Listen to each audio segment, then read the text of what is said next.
Bom dia, gente. Hoje a gente vai falar o nosso último assunto do bimestre, que a gente vai falar exatamente sobre matéria, substância e mistura. Esse assunto está na página 56 do livro de vocês. E na página 56 vai iniciar exatamente com a abertura do capítulo, falando exatamente sobre... vocês podem ver uma imagem aí bem bonita, e nessa imagem nós estamos falando sobre essa matéria, mistura e substância. Com base nisso, nós temos aí logo ao início, para que vocês possam expor a ideia de vocês, o que vocês acham de ter expondo ideias. Vocês vão tentar responder essa atividade, tá? Da melhor forma que vocês puderem, vocês vão estar respondendo. Se vocês entenderem, vocês já vão respondendo. Se vocês não for entender, vocês podem estar me perguntando aqui via WhatsApp. Então, tem aí as rochas, o ar, a água e todos os demais elementos vistos na imagem são perceptíveis aos olhos humanos e ocupam um lugar no espaço. Como podemos saber disso? Se vocês não souberem, vocês tentem imaginar. Será que tudo que a gente está vendo a gente consegue observar em um único espaço? Como é que nós conseguimos ver, né, tudo isso? A segunda pergunta ele fala: cada um dos materiais presentes na imagem é formado por uma única substância. Aí vocês vão dizer: será que tudo isso é formado só por uma única substância mesmo ou não? Na água, há substâncias como os sais minerais e o oxigênio dissolvido. Podemos dizer que essa composição é uma mistura? Por quê? Então, assim, se vocês já souberem, vocês podem já ir respondendo. Mas eu aconselho a vocês assistirem primeiro essa videoaula toda, depois vocês voltam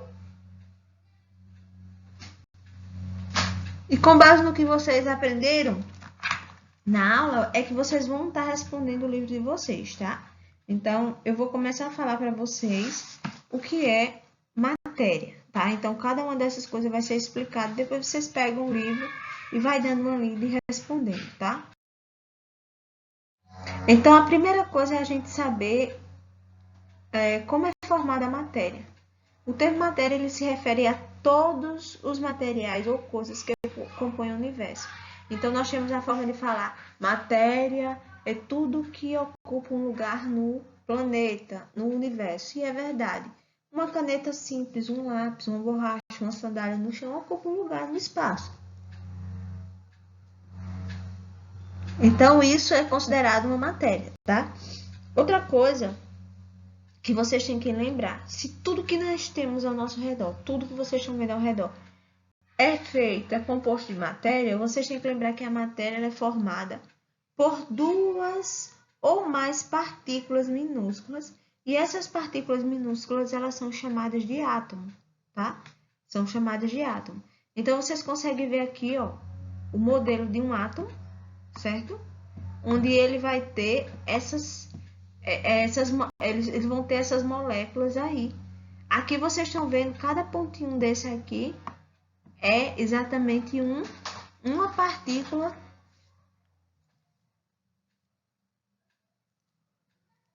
É um átomo, tá? A verdade é esse, é um átomo que vai formar toda a matéria que existe no universo. As características da matéria é exatamente essa. Ela vai estar associada a duas características, que são a massa e ao volume. Então, tudo que tem matéria e existe no universo vai ter massa e vai ter volume, tá? Então, consequentemente, a gente entende que massa está associada à quantidade de partículas que vai existir. Então, quando eu falo, qual a sua massa corpórea? Você vai dizer 52 quilos, 30 quilos, tá? Então, ela está associada a essa quantidade existente da matéria. Já o volume, ele é o espaço que uma matéria ocupa independentemente do seu estado físico, tá? Então, o volume, tudo que vocês imaginaram também tem volume, tá? Seja exatamente, o volume ele é dado em litro ou ml, vocês já devem ouvir falar muito disso aí. Você compra um refrigerantezinho pequenininho daquele no intervalo, você vê que ele tem 300 ml, né? Ou você compra um litro de refrigerante, ele vai ter lá 1 litro ou 500 ml, né, que é meio litro. Então, nós temos várias coisas no nosso dia a dia que a gente percebe. Então, tudo que está em nossa volta é matéria e ela vai ter essas duas características, tá? Então, a matéria ela tem massa e tem volume. Essas duas características é o que faz a gente identificar tudo que existe como sendo matéria. Então, os elementos que a gente viu lá no começo, rocha, água, eles podem ser percebidos normalmente com a matéria ou volume, porque eles vão possuir uma certa...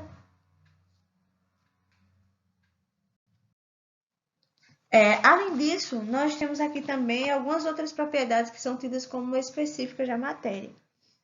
Essas propriedades que nós temos aí, ela vai estar presente, né? Ela vai formar, que são a cor, o odor, o sabor, o brilho, que vai exatamente representar esse estado aí da matéria. Sendo que vai existir um outro fator importante que tem aí na página 57 do livro de vocês. No finalzinho da página 57, diz assim: sabia que a matéria pode ser apresentada em três estados físicos, que são sólido, líquido e gasoso? Então, aí vocês têm o sólido, o líquido e o gasoso, onde o sólido, as partículas vão estar extremamente juntos. Aí ele dá o exemplo da caneca, mas eu poderia lhe dar o exemplo da sua mesa e de vários outros objetos sólidos que tem na sua casa. Essa matéria também ela pode apresentar um estado líquido.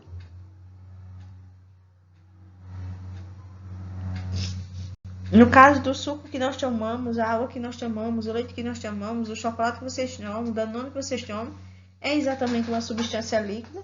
E ela pode também estar presente no estado gasoso, que é o estado em que o gás contido pode acontecer. Ele pode existir, o gás existir ali no extintor de incêndio que nós temos na escola, ou vocês podem já ter visto também, que é um tipo de gás. Então, esses três estados físicos, a matéria também ela pode estar agregada e se encontrar nesses três estados. Além disso, nós temos aqui a dureza e a condutibilidade. É exatamente a capacidade que alguns metais têm de conduzir a eletricidade de um corpo para outro.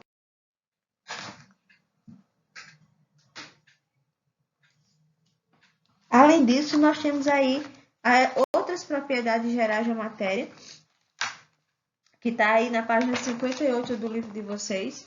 E nessa página 58, vocês deixem para responder depois, tá? Depois que eu responder, explicar o assunto todo, vocês voltem e vão tentando responder. Aí na página 58 ele ainda fala sobre massa e volume, que são as propriedades gerais. Mas embaixo ele fala assim: ao refletir sobre a atividade 3, você reconheceu que as propriedades gerais da matéria, além dessa, existe a impenetrabilidade, tá? Então nela diz aí, ou seja, dois corpos não podem ocupar o mesmo espaço, não podem ocupar o mesmo lugar no espaço no mesmo tempo. Então, quando ele fala aí, ele fala exatamente, ele dá aqui esse exemplo, eu dou esse exemplo aqui a vocês.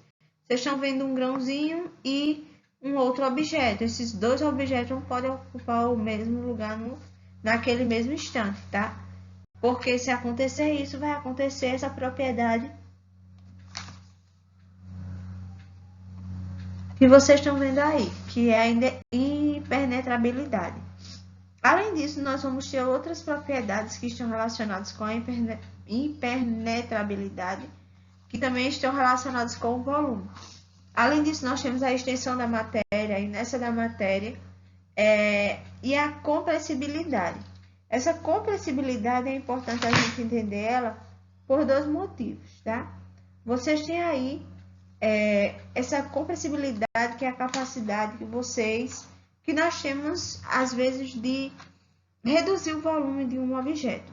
Para isso, vocês têm aí uma seringa sem agulha e vocês vão tentar fechar. Puxa o embojo, que é essa hastezinha que a gente puxa da seringa, e vocês vão tentar puxar e coloca depois o dedo na frente ou fecha ela com o próprio material que vem nela e você vai tentar fechar e você vai ver que você não vai conseguir. Observe a imagem, vocês estão vendo que ele não está conseguindo. Por quê? Porque a matéria ela pode também apresentar um volume reduzido e esse volume ele exerce uma pressão muito grande. Então a gente vai poder tentar fazer isso, mas a gente não vai conseguir. Mas do que a matéria é feita, certo? Então, olá, vocês têm, olá, eu sou molécula de água, sou formada por dois átomos, um átomo de oxigênio e dois de hidrogênio. Então, aí vocês estão vendo do que é feita a matéria. A matéria é feita de átomos, né? A menor proporção de tudo que existe no nosso planeta, na nossa vida, no nosso dia a dia, é exatamente feito de átomo. Então, se vocês imaginarem a roupa que vocês estão vestindo agora, a água que você tomou, e vários exemplos no nosso dia a dia, tudo isso são feitos de átomo. Átomo é a menor porção que forma a matéria e essa matéria que vai formar as substâncias, as misturas que nós temos no nosso dia a dia. Então, vocês estão vendo aqui a molécula de água, certo? Vocês estão vendo aqui a molécula de oxigênio e vocês estão vendo uma molécula de hélio, tá? Então, tudo isso aí que vocês estão vendo é exatamente moléculas de átomos. Átomo que são as menores estruturas que vão formar essas moléculas, tá? Então, toda matéria é feita de átomos. Os átomos, eles vão formar moléculas. Então, você pode ver aqui, ó, um Hzinho mais um H vai formar 2H. Então, eu tenho aqui átomos que vão se reunir, vão formar uma coisa chamada moléculas, tá? Aqui, da mesma forma, nós temos átomos, 3 átomos diferentes, eles vão se unir e formar uma molécula, que é H2O. Então, nós temos exatamente essa questão. Todo átomo reunido junto vai formar moléculas, tá? Além disso, nós vamos entender o que são substâncias e misturas. Vamos começar por o que é uma substância pura e uma mistura. Então, substância, ela é formada por partículas de matéria, apresentando assim uma composição fixa e definida. Aí no livro de vocês, na página 60, tá? Vocês ainda têm as propriedades que eu falei anteriormente, a dureza, a fusão e outras, densidade. E vocês têm uma tabelinha aí com cor, sabor, odor, temperatura, que são as propriedades específicas da matéria. Na página 61, vocês têm lá do que é feita a matéria, tá? Vocês podem ler aí, vão ver que ela é feita exatamente de átomos, e esses átomos é o que vão formar moléculas, tá? Na página 62 é onde vai iniciar esse conceito do que é substância pura e mistura, tá? Para isso, eu gostaria que vocês entendessem o seguinte. Nós temos lá algumas coisas para que vocês possam observar. Lá na página 62, vocês têm assim. Você consegue dizer por quais substâncias são formados os materiais listados abaixo? Em dupla, tente, responda e depois confirme sua resposta com o professor. Então, o que é que vocês vão estar fazendo? Vocês vão estar observando a primeira imagem e vocês vão me dizer por que é formada esse solo. O solo é formado por quais materiais? Aí vocês vão anotando aí. Ele fala em dupla, mas a gente vai fazer individual. Então, vocês vão colocar o que tem no solo? Vocês vão botar areia, argila, sais minerais, resto de animais, resto de plantas. Então, tudo isso que eu estou dizendo aí, que vocês estão ouvindo, tudo isso são as substâncias que estão formando a matéria, tá? Vocês têm aí em seguida o leite. O leite é formado por o quê? Então, vocês tentem. Ah, professora, mas eu não sei como é formado o leite. Então, pesquise. Vá lá e diga como é formado o leite, tá? Ou você pergunta ao seu pai, à sua mãe. Então, o leite, a base dele é a lactose e a água. Mas a lactose, que é um tipo de açúcar, ela vai ter algumas outras coisas além disso, tá? Então, vocês vão ver o que além de água, né, tem no leite, certo? Então, tente colocar aí o que existe aí no leite além dessas substâncias que eu falei. A mesma coisa vocês vão falar no granito. O granito, ele vai ser uma mistura de várias coisas. Mas qual o nome dessas coisas que vai formar o granito? Ah, professora, eu não sei. Vá lá na sua página onde nós estudamos sobre rochas, tá? Onde a gente estudou sobre rochas, lá no comecinho. Deixa eu ver aqui a página para eu estar falando para vocês. certo? Então, vamos lá. Vocês vão lá na página onde vai começar a página 25. E lá na página 26 tem lá como é formado o granito, tá? Aí lá tem dizendo exatamente quais são as substâncias que formam o granito. Ah, professora, não achei. Procure, certo? Nós vamos encontrar. Nós temos que aprender a ser pesquisadores, buscando várias coisas, certo? Então, o que é que vai acontecer? Depois de vocês entenderem tudo isso e ilustrar aí, eu vou explicar agora para vocês o que é uma mistura, tá? E o que é uma substância pura, certo? Então, observem aqui. Uma substância, ela pode, além de ser pura, pode existir uma substância chamada simples e uma substância que é chamada composta. A gente vai ver primeiro a substância simples. Então, a substância simples, vocês estão vendo aqui, vocês não conhecem muito essas letrinhas, mas nós temos que aprender, conhecer um pouquinho dela. Nós temos aqui H2. Esse H2 quer dizer que forma uma substância chamada gás hidrogênio. Vocês estão vendo aqui que tem H, não é? Ó, tem H mais H. H mais H vai dar 2H.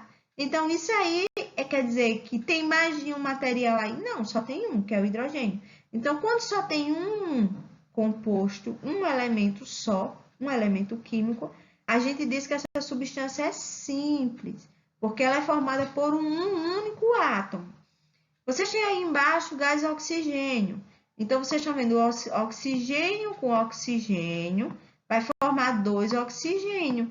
Então, se eu tenho 2 oxigênios, nós vamos ter exatamente uma substância também simples, tá? Último aí, que é o gás ozônio. Esse gás ozônio que é formado por O3, quer dizer que vai ter, ao invés de 2O, vão ser 3O. Então, vocês estão vendo aqui essa representação. E quando a gente mostra isso aqui para vocês, ó, aqui é para que vocês entendam que são 3 O iguais, tá? Aqui são 2 O iguais, então isso está fazendo a representação dessa substância simples. Que é uma substância composta. Observe aqui a água. E aqui nós temos H2O. Se nós temos H2O, nós temos 2 átomos diferentes. 2 átomos aqui, ó. Um do H, outro de H, certo? E nós temos um átomo de oxigênio. Então, nós temos tudo isso aqui que vai formar o que é uma substância composta. Então, existe uma substância pura, que é aquela formada por uma única substância, e existe também as substâncias compostas, que são formadas por mais de uma substância, tá? Então, quando eu falei lá da areia, da argila, que vai formar o solo, ele seria exatamente uma substância formada por diversos materiais. Além disso, isso é para que vocês entendam, aqui é a representação mostrando a substância simples e a substância composta. Simples formada por um único elemento, composta por 2 ou mais. E aqui nós temos uma outra coisa que vocês têm na página 63 do livro de vocês, que é tipo de misturas e soluções. Vocês têm aí. Aí vocês têm uma família, né, que estão tomando café da manhã. E nessa família que está tomando esse café da manhã, ele vai fazer algumas perguntas. Dos itens citados acima, que fazem parte da lista do café da manhã, quais podem ser consideradas uma mistura? A mistura, gente, como está aqui no slide, é exatamente o material formado por 2 ou mais substâncias, tá? Lembra que a gente viu lá a substância simples e composta? Então, nós vimos que a composta é formada por mais de um átomo, de um elemento diferente. Então, a substância composta, ela é um tipo de mistura, tá? Só que essa mistura, ela vai ter 2 fases. A primeira fase, a gente consegue ver uma mistura e cada uma dessas porções que apresentam aspectos homogêneos ou uniformes. O que eu quero dizer é o seguinte, ó. Eu poderia agora pegar para vocês sal e água. Se eu pegar sal e água, eu vou pegar esse sal e vou colocar na água. Eu vou balançar, misturar, né? Eu vou dissolver. Quando eu dissolvo, o que vai acontecer com o sal? Ele vai ser dissolvido na água. Então, eu digo que essa mistura ela tem uma única fase, porque depois de misturada, eu só vou conseguir ver uma fase. Então, se for uma única fase que eu consigo ver, essa mistura ela vai receber o nome de homogêneo, tá? Anotem aí. Se, de repente, eu ver mais de uma fase, essa mistura ela vai deixar de ser homogênea e vai passar a ser chamada de heterogênea. Como assim? Heterogênea, sim. Imagine vocês, eu tenho aqui comigo areia, água e, vamos dizer, tinta. Se eu chegar e pegar, tá? A areia, colocar na água, a areia vai se misturar com a água? Não vai. Se eu pegar e colocar a tinta, ela vai se misturar, mas a areia não vai. Então, eu vou conseguir ver duas fases nesse recipiente. Como eu vou ver duas fases, essa mistura vai ser chamada de heterogênea, ok? Aqui vocês podem ver a mistura homogênea, o ar, que a gente não consegue ver os diversos átomos que tem nele, mas o ar é uma mistura homogênea, e a água, mas a areia, que vai ser uma mistura heterogênea, que a gente vai conseguir estar separando e vendo esses dois componentes aí, que no caso a areia vai ficar no fundo e a água vai ficar superficialmente. Aqui eu vou dar alguns exemplos para vocês, tá? E nesse exemplo, o que é que a gente vai fazer? A gente vai falar sobre a água mais o açúcar. A água mais o açúcar, ele vai dissolver. Então, como ele vai dissolver por completo, a gente vai conseguir ver uma única fase, que é o que vocês estão vendo aqui, ó. Certo? Você consegue ver uma única fase. Se eu pegar óleo de cozinha e misturar com a água, eu não vou conseguir ver mais uma única fase. Eu vou ver essa coisa aqui descontínua. Eu vou ver duas fases. O óleo, que ele é menos denso, vai ficar em cima. E a água, que é mais densa, ela vai ficar embaixo. Então, eu vou conseguir ver duas fases. Já a terceira aqui, vocês estão vendo a água gaseificada. Ela vai ter um aspecto descontínuo. Ainda eu consigo ver duas fases, né? Dois componentes aí nessa mistura. Se vocês observarem água com gás, a gente consegue ver um monte de bolinha. Então, a gente consegue ver a presença de duas fases na água. Certo? Então, resumindo, aí é simplesmente uma tabela mostrando algumas misturas homogêneas que vai existir, como o vinagre. O vinagre é o que mais a gente conhece no nosso dia a dia. O latão, o bronze, o aço, o álcool hidratado. São todas misturas homogêneas, tá? Mas elas não só são formadas por um único componente. A gente só consegue ver uma fase, tá? Em tudo isso. Vocês pegam um álcool para higienizar as mãos agora. O que é que vocês estão fazendo? Vocês conseguem ver mais de uma fase no álcool? Não conseguem, certo? E aqui eu tenho outro aspecto, né? O aspecto homogêneo, a olho nu, o copo de leite. O copo de leite a gente consegue, olhando a olho nu, a gente acha que é uma substância homogênea. Vocês já pegaram um copo de leite e colocaram na geladeira com o passar de alguns dias? Vocês conseguem ver que ele vai conseguir separar, a gordura fica em cima, as proteínas, as vitaminas e os sais minerais, né? Ele vai conseguir fazer essa separação, onde a gente vê que mais tarde, em um microscópio, se a gente fosse olhar, a gente ia conseguir ver que o leite, ele na verdade é uma mistura heterogênea, mas a princípio a gente vê homogêneo. E o aspecto heterogêneo ao microscópio pode ser o líquido branco com gotículas de gordura, né? A gente vai conseguir estar observando isso. Observem aí, tá? Então, o leite, como eu tinha falado anteriormente, por mais que a gente veja ele a olho nu como uma mistura homogênea, ele, na verdade, é considerado heterogêneo por essas gotículas de gordura que vão ficar sobrepostas a ele com o passar de algumas. A gente vai ver também o que é uma solução. Ora, você lembra que eu falei o que era sal? Falei que o sal, se eu misturasse com a água, iria formar uma solução de uma única fase, que seria chamada de homogênea. Então, vocês têm aí ainda na página 63, uma questão que ele fala exatamente sobre isso logo no comecinho. Ele depois diz assim, essas partículas usadas, depois de pronto, é possível distinguir as partículas do componente usados no preparo do suco. Por quê? Vocês vão dizer por que é possível conseguir observar isso ou não. No próxima página, vocês conseguem ver na 63 mais algumas alterações, mais algumas conclusões e vocês vão ver um experimento. Esse experimento não precisa vocês estarem fazendo, porque eu não estou com vocês para estar fazendo esse experimento, então vocês não podem estar mexendo, principalmente porque a gente iria mexer com algo, tá? Então, passa para a página 65. Na 65, vocês vão tentar responder. Na primeira pergunta, ele diz, agora responda as questões abaixo. A mistura de água com açúcar é uma mistura homogênea ou heterogênea? A mistura de água com óleo é homogênea ou heterogênea? A mistura de água com álcool, né, etanol aí, é uma mistura homogênea ou heterogênea? Então, vocês tentem responder essa página 65 aí, que eu vou estar querendo dela daqui a pouco. Outra coisa, lá também na página 65, está falando sobre a mistura homogênea e heterogênea. E na página 66 vocês têm um experimento. Não precisa fazer o experimento, porque vocês não estão comigo, tá? Vamos para a página 67. A página 67 vocês têm lá, grife lá, onde tem a palavra solubilidade, que já está em negrito, solvente e solução.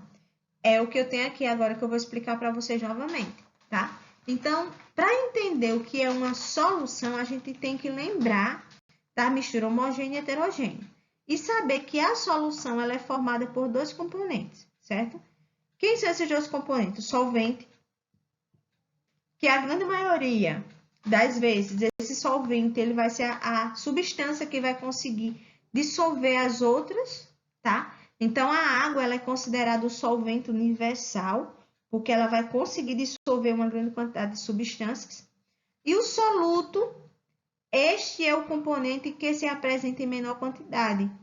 É a substância que vai dissolver no solvente. Então, o sal, ele é o soluto, porque ele vai conseguir dissolver na água, tá? E a água, ele vai ser o solvente universal que vai dissolver. Então, o sal é o soluto, a água é o solvente, porque tem essa característica de dissolver, certo? E aí, com base nisso, essa solução, ela pode ser diluída, concentrada ou saturada. Diluída é quando ela vai conseguir dissolver por completo. Concentrada é quando ela vai ficar uma pequena parte. Vocês têm aí na página 67, tá? Uma pequena parte de substância não vai conseguir dissolver. E solução saturada é aquela que vai dissolver o soluto possível e atingir a solubilidade, tá? Que essa solubilidade é o limite que a substância consegue ser dissolvida. Com base nisso, nós temos aqui alguns tipos de solução. Essas soluções elas podem ser líquida, sólida ou gasosa, tá? Então, aí vocês têm algum exemplo de sólidos. O soluto sólido, o solvente sólido, e vai formar a liga metálica, o líquido, o soluto líquido. O solvente sólido, que vai formar esse metal, né? Análoga de cobre. E aí, sucessivamente. Aí são alguns exemplos para que vocês vejam. É importante vocês observarem para esses aqui, que está mais no nosso dia a dia, como no caso aqui, o que está presente na poeira do gás, na atmosfera. O soluto é o que vai dissolver no solvente, é isso que eu estou falando. Mas aqui nesse caso, vocês observam os solutos, são as partículas que estão presentes no ar. O solvente nesse caso aí vai ser o ar, tá? A parte gasosa. Então, vai formar a poeira do ar atmosférico. Essa poeira ela pode trazer consigo alguns problemas, a gente pode estar inalando algumas bactérias ou até mesmo um vírus, tá? Como no nosso caso agora, nós todos em casa, se sair de máscara, exatamente para evitar que esses micro-organismos eles podem estar presentes aí no ar, fazendo como se fosse uma poeira de ar. E essa poeira de vírus, ela pode, uma vez a gente entrando em contato com as narinas por ele, a gente pode estar se contaminando. A gasosa, ainda nós temos aí um exemplo de líquido e gás, que é também a água no ar atmosférico. E o gasoso, que é o ar atmosférico. E aí, para finalizar, aqui eu tenho alguns outros exemplos de soluções, que é a solução homogênea, a água mais o sal, ou a água mais o. E aqui nós temos o que é a solubilidade, que eu já falei, que está aí na página 67 do livro de vocês, que é o limite que a substância vai conseguir ser dissolvida, tá? Aqui, a gente falou antes, já li para vocês no livro de vocês, tem lá a solução concentrada, o que é a solução concentrada, né? Aí vocês têm um exemplo, 300 gramas de sal e 1 litro de água. Então, a solução vai ficar concentrada. Solução, porque uma pequena parte não vai conseguir dissolver. A mesma coisa é a solução diluída. No caso da solução diluída, o soluto ele vai conseguir dissolver por completo na água. Então, vocês imaginam aí, eu tenho 10 gramas de sal para 300 gramas. É mais fácil que 10 gramas dissolva em 1 litro de água do que 300 gramas, tá?